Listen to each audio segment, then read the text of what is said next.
Yo espero que todos nosotros que estamos aquí analizando, viendo puntos de vista, viendo enfoques, que estemos, porque uno mientras está ahí sentado pensando, midiendo su propia realidad, entra en todos esos procesos mentales que le ayudan a decidir si tiene que cambiar algunos patrones de comportamiento en su casa. Entonces, ojalá que nos vayamos educando, porque como dijo un educador, educación es cambio. Si no hay cambio, no hay educación. Y como dijo otro acerca del cambio, el cambio no es cambio hasta que es cambio. Entonces, ojalá produzcamos los cambios necesarios en nuestra vida. Siguiendo aquí con la crianza de los hijos, yo debo decir las siguientes cosas. Nunca permita perder la autoridad sobre los hijos. Nunca permita perder la autoridad sobre los hijos. Nunca permita perder la autoridad sobre los hijos. No importa qué edad tengan o qué nivel académico o posición social hayan logrado tener. Que ellos entiendan que uno siempre es padre. Y en esos casos que se dan, en que algún hijo o hija se casa y se va de la casa y no le va bien, y luego viene buscando refugio a la casa, hay que recibirlos, hay que ayudarles. Pero hay que también hacerles saber que mientras estén bajo el techo de uno, el techo de los padres, deben sujetarse al orden establecido en ese techo.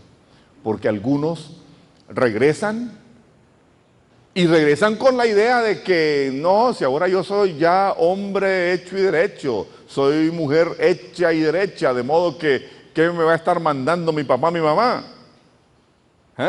Eso no lo permite usted en su casa.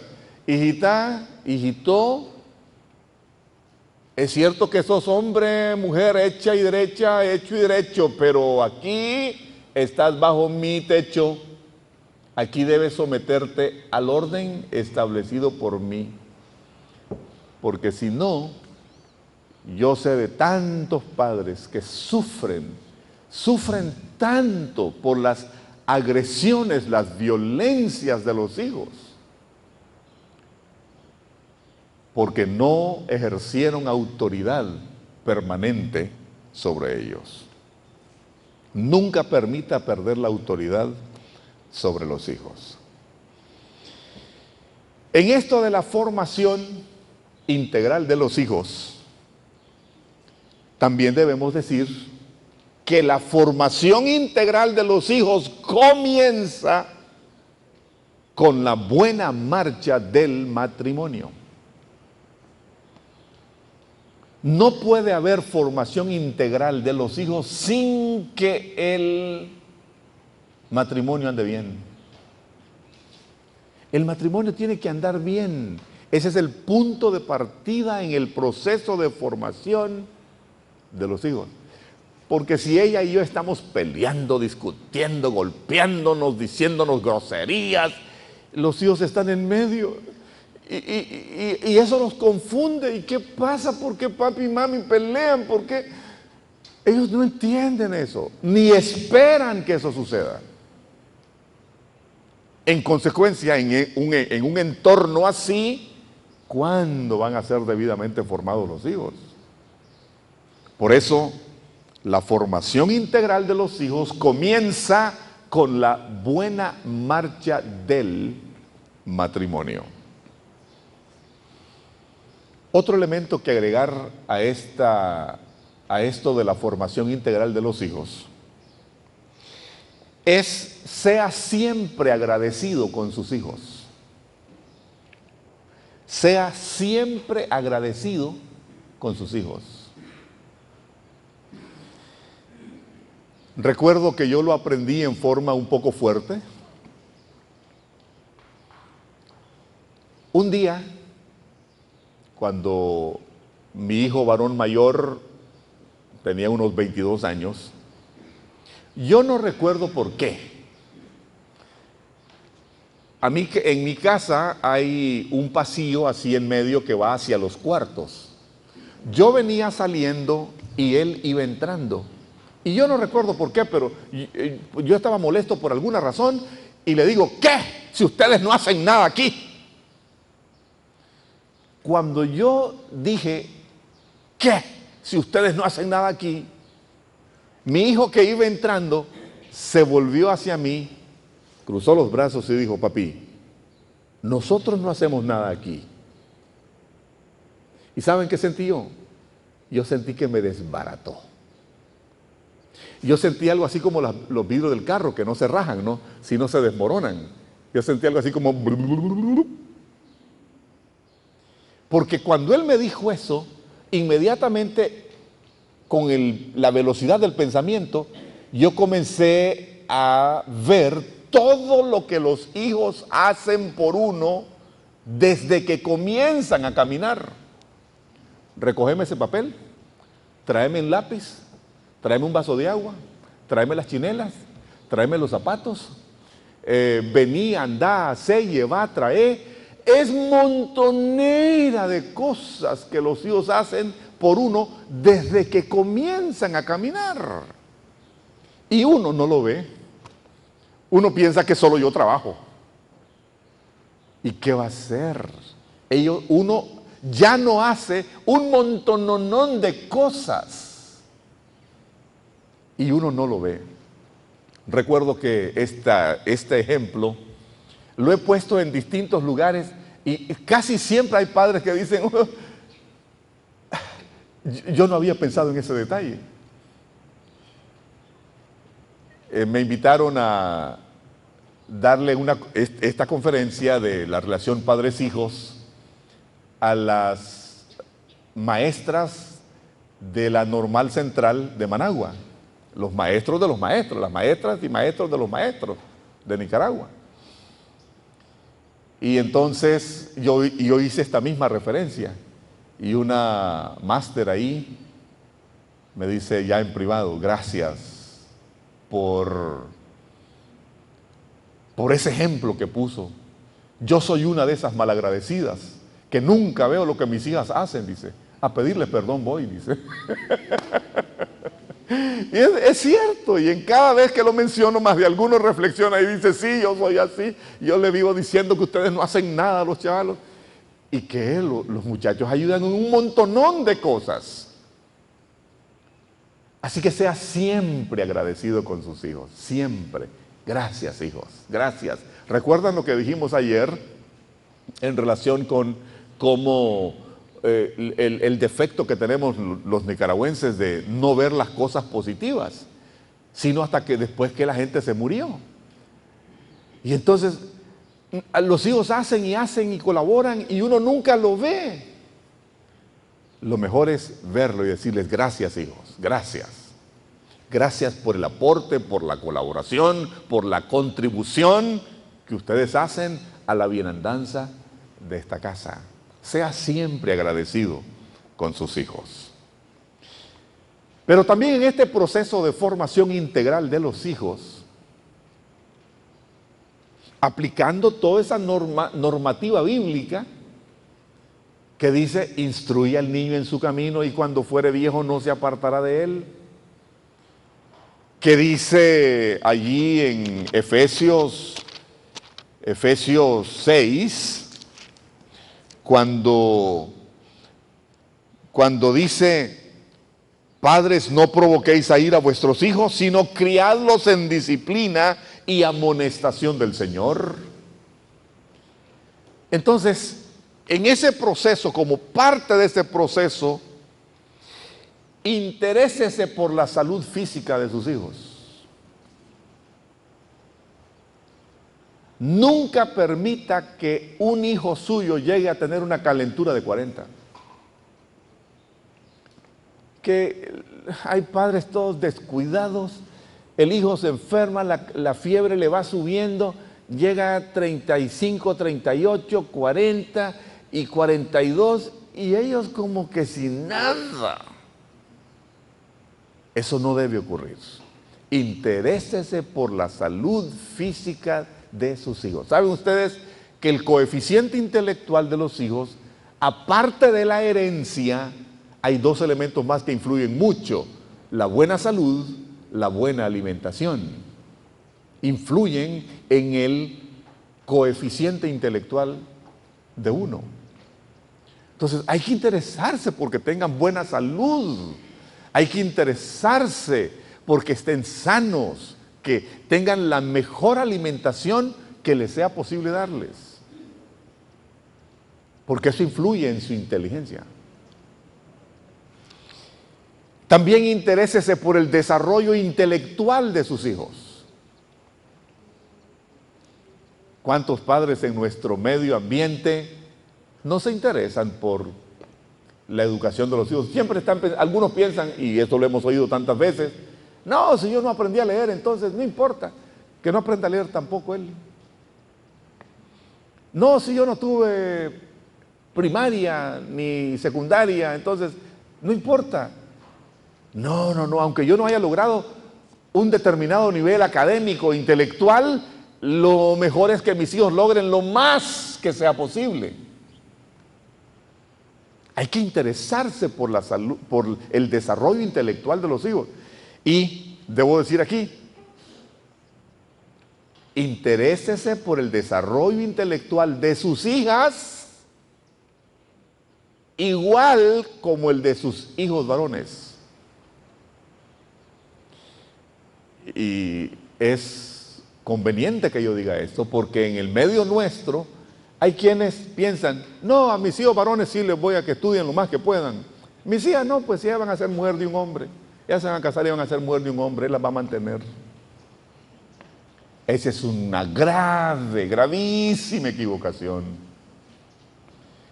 Una vez me tocó aconsejar a una joven de unos 27 años. Se había metido a vivir con un hombre mucho mayor que ella, más de 50 años, y el hombre la maltrataba, era grosero con ella. Y no sé cómo alguien le dijo, mira, busqué consejo, y la llevaron donde mí. Y yo le digo, ¿y por qué vives tú, siendo una muchacha joven, linda, como vos, por qué vives con ese viejo, aguantándole todas esas barbaridades que me está contando? ¿Saben qué dijo? Porque me mantiene. Y yo, con 3 hijas, yo miraba en ella como que si fuera mi hija, y yo dije, jamás le va a ocurrir a una hija mía esto. Jamás le va a ocurrir a una hija mía eso, que tenga que vivir con un hombre porque la mantenga, y que tenga que aguantarle las brutalidades a un hombre solo porque las mantiene. Mis hijas van a vivir con un hombre por amor, en un nivel de igualdad, respetando el orden divino, pero no van a estar sometidas a un hombre, y sobre todo un hombre grosero que las maltrata, solo para que me mantenga o porque me mantiene. No. Y de ahí, de esa experiencia, yo dije, a ver, hijas, estudien, vamos, estudien, prepárense para la vida, que vivan con honor, con dignidad, con un hombre, pero si por acaso les sale uno ahí malbozaleado, no tienen que aguantarle. Es decir, le aguantan hasta donde, y después vamos a hablar de eso, le aguantan hasta donde es posible en búsqueda de solución. Pero cuando llegue el momento en que ya se ve que no hay de otra, no tienen que estar sometidas a semejante sufrimiento. Así que interésese por la salud de sus hijas, que estudien sus muchachas, sus niñas, lo más que puedan, para que así no tengan que vivir con alguien solo para que las mantenga. También, y este es un elemento tan importante en este proceso formativo de los hijos y de formación integral, trabaje fuertemente por la salvación de sus hijos. Trabaje fuertemente, yo digo fuertemente. Ayúdenme a decir fuertemente. Trabaje fuertemente por la salvación de sus hijos. Miren, yo sé lo que es ser evangélico inconverso. Porque yo me crié en el Evangelio. El Evangelio llegó a mi casa cuando yo era un niño de 4 años y yo me crié en el Evangelio. A los 14 años, con las normas del ambiente de vida de los años 50, que todavía era bastante sano, y con las normas evangélicas bajo las que me había criado, a los 14 años el pastor no tuvo ningún inconveniente en bautizarme. Pero yo no fui salvo sino hasta los 16 años. Después de bautizado, hasta prediqué una vez. Y recuerdo esto. En el grupo que nos bautizamos ese día, se bautizó uno que se llama Roberto. Y fíjense que nos bautizamos. Y del río que nos fuimos allí a cierta distancia para cambiarnos la ropa, y ya estaba hablando malas palabras. Y le digo yo, bueno, ¿y vos no te acabas de bautizar? Y luego entendí eso. Evangélico inconverso. Y es que el cristianismo no se hereda. Dios no tiene nietos. Yo no soy cristiano por haber nacido en el Evangelio, así como no soy avión por haber nacido en un aeropuerto. No soy cristiano por haber nacido y crecido en la iglesia, así como no soy carro por haber nacido en un taller. Definitivamente hay que entender esas diferencias. Por eso hay que trabajar como padres fuertemente por la salvación de los hijos. Hay que tener reuniones devocionales familiares. A ver, hijitos, y yo les hablaba así: hijitos, ustedes no son cristianos por el hecho de ser hijos de un pastor. Ustedes son, mientras no tengan un encuentro personal con Cristo, mientras no hayan vivido el milagro del nuevo nacimiento, ustedes son impíos evangélicos. Muchas veces les dije eso. Acepten a Cristo. Y cómo oraba por ellos, cómo ayunaba por ellos, cómo yo las eché todas por dar el mejor testimonio posible en la casa. Porque hay que tomar cuenta de esto. El buen testimonio en la casa es la manera más fuerte de evangelizar. O el buen testimonio es la manera más fuerte de evangelizar en la casa. Porque ahí lo que valen son los hechos. Ahí sí cabe aquello de obras, no palabras. Definitivamente. Y como uno en la casa tiene tendencia a sacar las uñas, y afuera, claro, yo quiero que todo el mundo tenga una linda imagen de mí, pero en la casa, ahí sacamos las uñas. Mira, hermano, papá, mamá, cuida tu testimonio en la casa, porque esos hijos, 1, 2, 3, 4, 5, 6, 10 que tengas, esos niños están mirando siempre a tus ojos. Y aun cuando están chiquitos, ellos dicen, vamos a orar. Y ellos, cerremos los ojos para orar. Y ellos le hacen así. Ellos te están viendo. ¿Qué estás haciendo? Porque ellos ven todo, tienen una curiosidad inmensa, están en proceso de desarrollo, necesitan descubrir el mundo, la vida, y en ese proceso van descubriendo si eres genuino, si eres verdadero o si eres hipócrita, y ellos lo saben. El buen testimonio es la manera más fuerte de evangelizar en la casa. Yo trabajé mi vida para eso, consciente de esa verdad. Pero entonces, por esos hijos hay que orar. Cuando yo tenía como 13 años de edad, un domingo en la noche, el pastor, predicándole a los padres de familia, hizo esto. Les dijo esto e hizo esto. Dijo, muchos de ustedes padres, cuando sus hijos le agarran la Biblia, hacen esto: no toque ese libro santo, no lo raye, no lo ensucie, y le quitan la Biblia al niño. No, padres, dijo él, no hagan eso. A los niños no se les quita la Biblia, a los hijos se les da la Biblia. Aquello nunca se me olvidó. Cuando yo tuve los míos, yo hice exactamente como dijo el pastor. Apenas cuando eran chiquitos que no sabían leer, les regalé un Nuevo Testamento. Y entonces, ese Nuevo Testamento era su Biblia. Y ellos lo juegan con él, lo rayan, lo ensucian, lo dejan tirado en cualquier lado. Pero a la hora del culto y su Biblia, allá van a buscar hasta que encuentran su Biblia.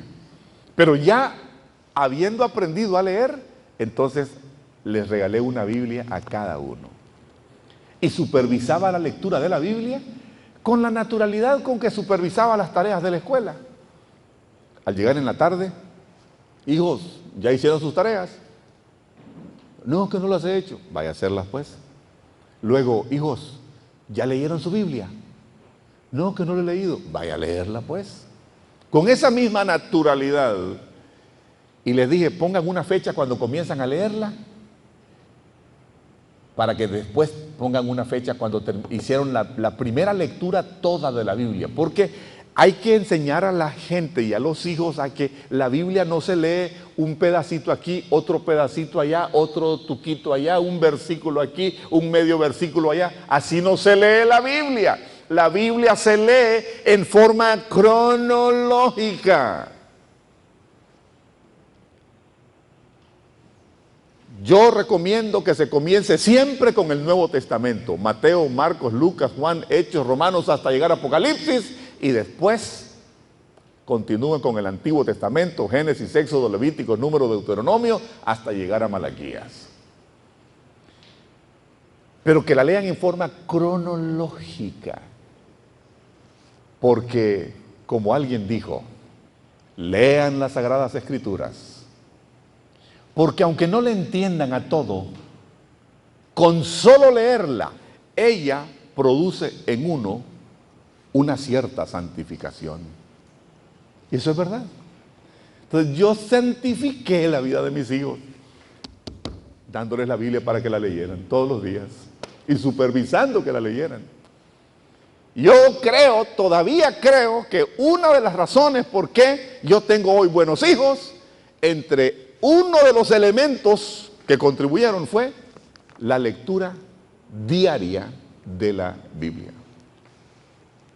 Porque ahí está la revelación y el Espíritu Santo va sanando, liberando, desatando, y al final ellos llegaron a conocer a Dios, tener su encuentro personal con Dios. Por eso, padres, trabajemos fuertemente por la salvación de los hijos. Voy terminando con esto, diciendo esto. Si no quieres tener problema con hijos adolescentes rebeldes, sálvalos antes de que lleguen a la adolescencia. Ustedes que tienen niños chiquitos todavía,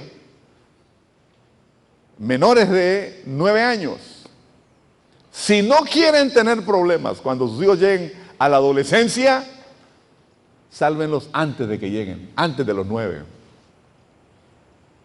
Condúzcanlos a tener un encuentro personal con el Señor. Díganle al Espíritu Santo, Espíritu Santo, revélales a Cristo. Porque desde los 3 años el niño tiene capacidad para ser iluminado por el Espíritu Santo para conocer a Cristo. Desde los 3 años de edad el niño tiene capacidad para ser iluminado por el Espíritu Santo para conocer a Cristo. Entonces, trabaje la vida espiritual de sus hijos. Pero noten que estoy usando la palabra trabaje. Estas cosas no son así que te caen del cielo. Ya, se me salvaron los hijos. No, es un trabajo consciente, deliberado, constante, trabajando la vida de los hijos hasta que llegan a conocer a Dios.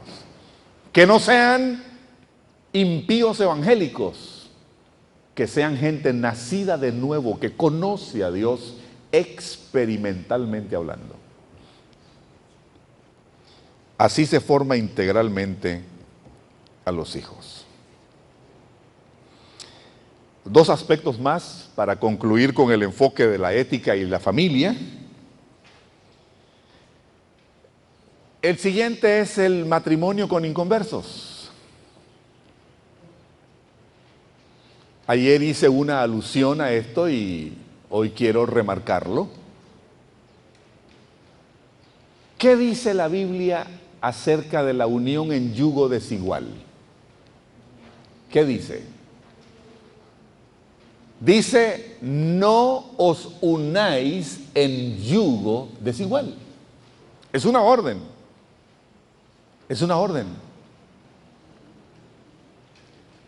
No os unáis en yugo desigual con los incrédulos. Entonces hay que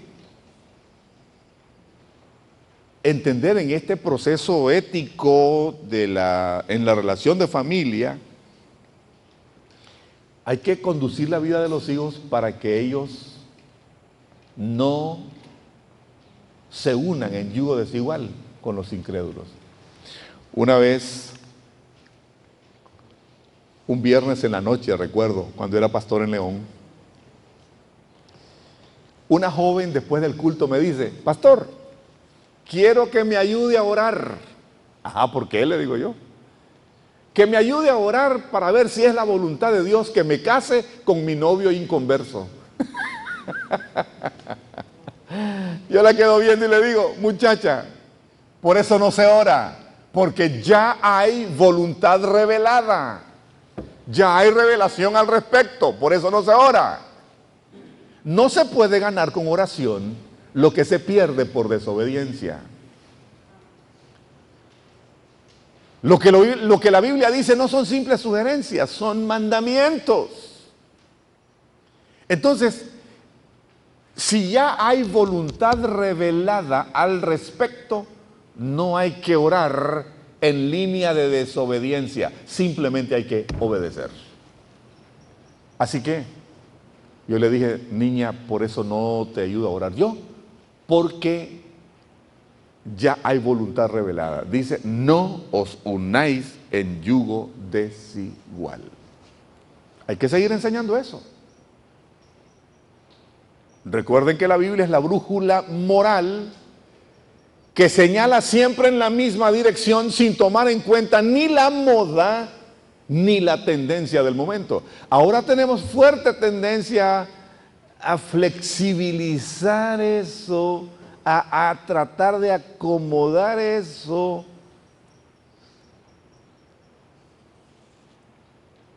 Por eso alguien puso ese lindo pensamiento de nunca pongas un signo de interrogación a donde Dios ya puso un punto final.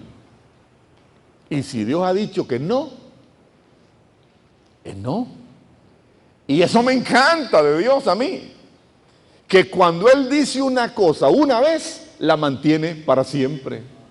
Por eso dice el profeta: sécase la hierba, marchítase la flor, mas la palabra del Dios nuestro permanece para siempre. Entonces, hay que obedecer eso. Y aunque sea mi hijita, mi hijito, cuando se sale de la normativa bíblica, hay que decirle: hijo, eso no puede ser así. Y el otro aspecto que no debemos dejar de tocar gira en torno al divorcio.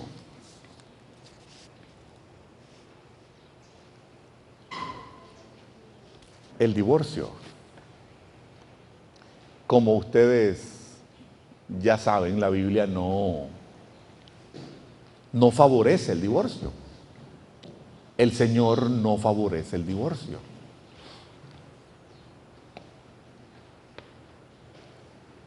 Y en todo caso, y yo le digo a los creyentes en general, nunca hay que pensar de primas a primeras en divorcio, jamás. En todo caso, el divorcio es cosa de último recurso, pero último recurso al que se puede recurrir para la toma de una decisión. Porque en el plan original de Dios está que cuando un hombre y una mujer se juntan por amor, vivan juntos toda la vida. Algunos, y yo trato mucho esto cuando en las conferencias matrimoniales, algunos de primas a primeras, con las primeras diferencias: ay, no, a lo mejor no fue la voluntad de Dios, divorciémonos. No, no es cierto, no puede ser así. O no, ya veo que no nos vamos a llevar bien. No me conviene esta mujer o no me conviene este hombre, divorciémonos. No, Señor, no es así. Más bien, como dijo alguien, dice: los matrimonios, cuando tenemos algún problema, decimos: como no nos podemos llevar bien, busquemos cómo dejarnos. En vez de eso, deberíamos decir: como no nos podemos dejar, busquemos cómo llevarnos bien. Esa es la verdad. Como no nos podemos dejar, busquemos cómo llevarnos bien, busquémosle solución a esto. De modo que, así de primas a primeras, como ahora se está jugando con eso, hasta con el divorcio unilateral, se está jugando con eso. Cuidado, para nosotros que estamos en el marco del reino, nosotros no podemos andar jugando con eso. De que por la menor tontera: no, ya no me conviene esta mujer, ya no me conviene este hombre, voy a divorciarme. Aquí no se puede así. Y en todo caso, el divorcio será recurso de última. Y ahorita que digo última, como estoy de frente hasta allá al portón, sería última, sería que llegue al portón. Último recurso. Pero nunca hay que pensar en eso de primas a primeras, jamás. Porque no es la voluntad de Dios que estemos jugando con el amor de la otra persona. Terminamos entonces con esa mención, con la ética y la familia. Cambiamos de tema ahora. Quiero que hablemos sobre la ética y el trabajo. La ética y el trabajo.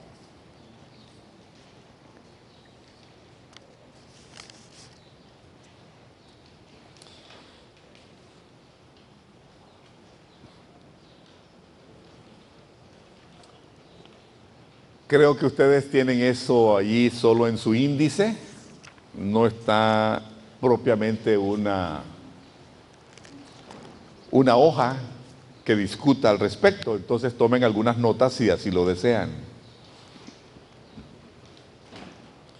Vamos a comenzar esta parte leyendo Efesios 4:28. Efesios 4:28.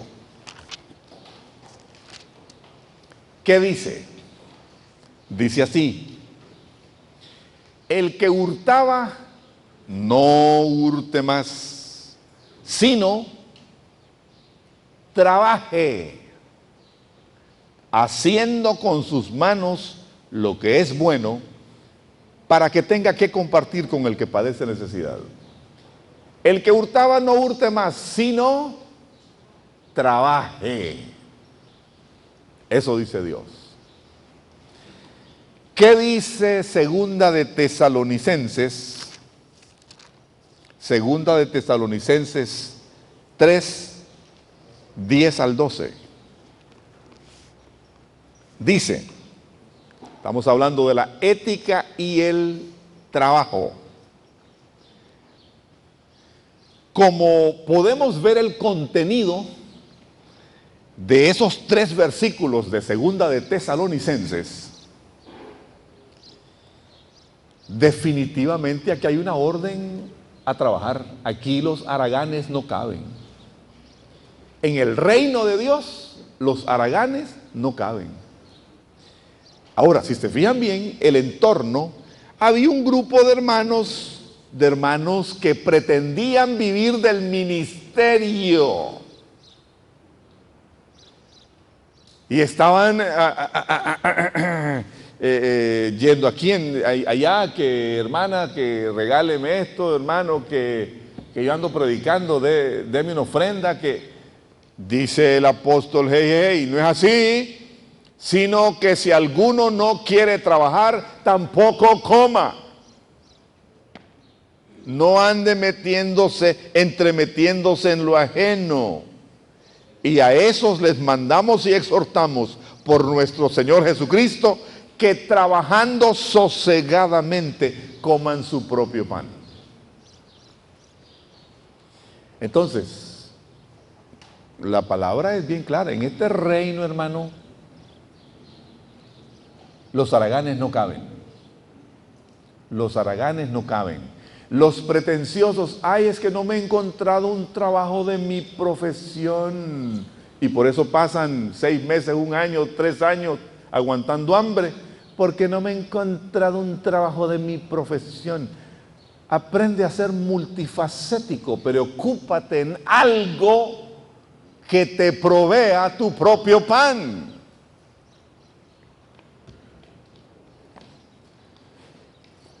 Me gustaría que veamos allí Primera de Timoteo 5:8. Primera de Timoteo 5:8.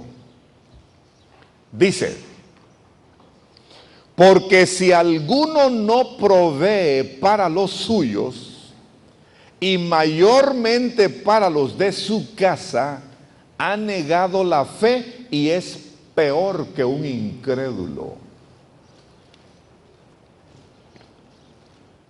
Palabra de Dios, hermano.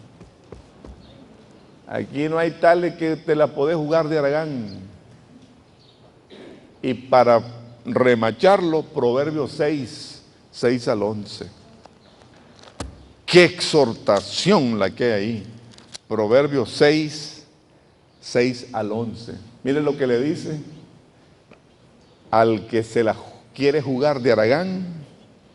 Ve a la hormiga, oh perezoso, mira sus caminos y sé sabio, la cual, no teniendo capitán, ni gobernador, ni señor, prepara en el verano su comida y recoge en el tiempo de la siega su mantenimiento.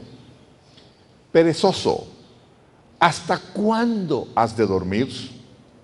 ¿Cuándo te levantarás de tu sueño? Un poco de sueño, un poco de dormitar y cruzar por un poco las manos para reposo.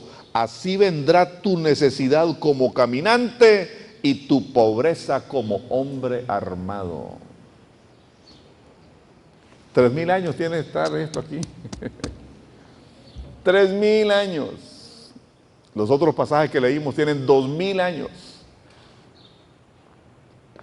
Y nosotros 440 años de estarlo leyendo en español. Y Dios sigue diciendo lo mismo. Ve a la hormiga, oh perezoso. ¿Cuántos han visto las hormigas? ¿Cómo son? Laboriosas, trabajadoras. Hay una zompopera allá por mi casa digo yo, qué gente más trabajadora. Qué cosa más, tan activos, noche y día. Hay que estar detrás de ellos porque si no te acaban todo el jardín. ¡Qué trabajadores! Y nosotros de haraganes, los inteligentes. No, el Señor está en contra de eso. Dios ha establecido el trabajo para nosotros. Y el trabajo, valga decir, el trabajo no es maldición. El trabajo es bendición. Hay un concepto aquí que me gusta, que lo plantea J.E. Giles en su libro de ética, y dice de la siguiente manera, y estos son principios que gobernaron a la sociedad de la Reforma Protestante. Mire lo que dice Juan Calvino, uno de los teólogos de la Reforma Protestante.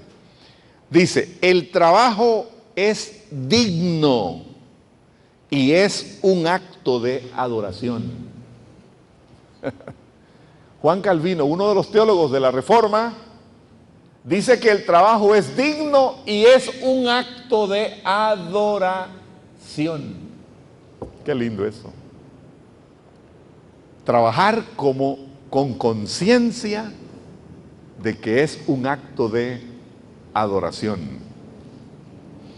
Dice, continúa Giles en su libro Bases Bíblicas de la Ética, y dice, la Reforma reconoció 3 funciones distintas que desempeña el trabajo en la vida del hombre.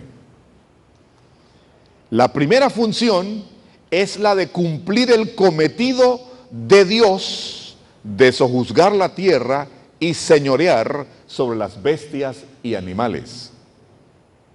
La segunda función era la de servicio a los semejantes.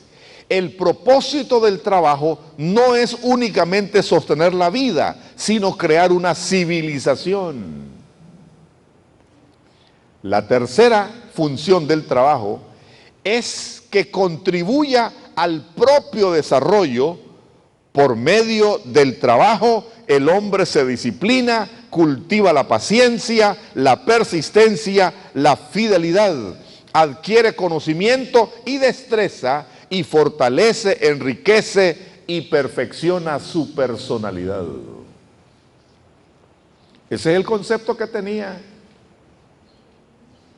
tenía la Reforma, tenían los reformadores acerca del trabajo. Por eso es que ustedes han visto cómo estos países que abrazaron la Reforma Protestante, que han prosperado pero a montón. Todos los países que abrazaron la Reforma Protestante con estos principios de por medio han progresado maravillosamente. Por el contrario, el que piensa que el trabajo es parte de la maldición, ese no quiere trabajar.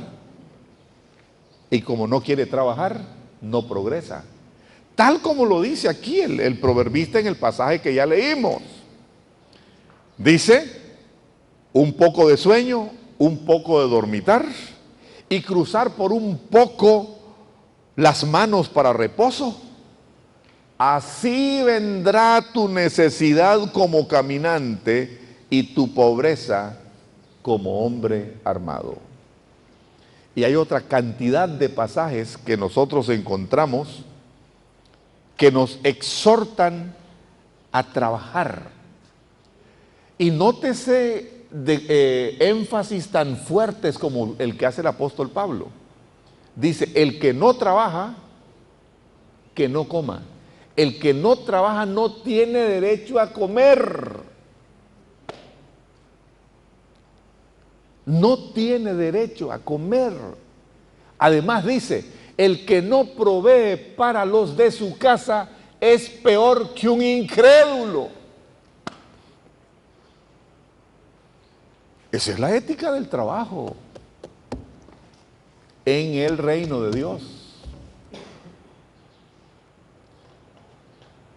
Y el éxito logrado por los países que abrazaron la reforma protestante está relacionado muy íntimamente con ese concepto del trabajo, proveniente ese concepto de su Dios. Entonces tenemos que fomentar el trabajo. No debe haber en la iglesia ningún haragán. No debe haber ningún haragán en la iglesia del Señor. Los evangélicos debemos ser gente productiva, gente trabajadora, gente laboriosa, gente que desarrolla su trabajo con ánimo, con conciencia de dignidad y de adoración. Hermanos, ¿cómo necesitamos instruir a la gente en esta área? Porque hay un montón de gente que, viniendo del mundo, vienen con unos conceptos tan errados, tan ignorantes, y quieren que Dios los bendiga, pero quieren dormitar, quieren cruzar las manos para reposo, quieren un poco de sueño. ¿Y cuándo van a progresar así? Uno los contrata para trabajar, llegan tarde, se quieren ir temprano, a cada rato están pidiendo permiso para cualquier cosa, lo justifican trayendo una constancia del médico, de algún centro de salud. Siempre están pidiendo permiso porque tienen que ir a un retiro, tienen que ir a una vigilia, tienen que ir a un seminario, tienen que... Cuidado con eso.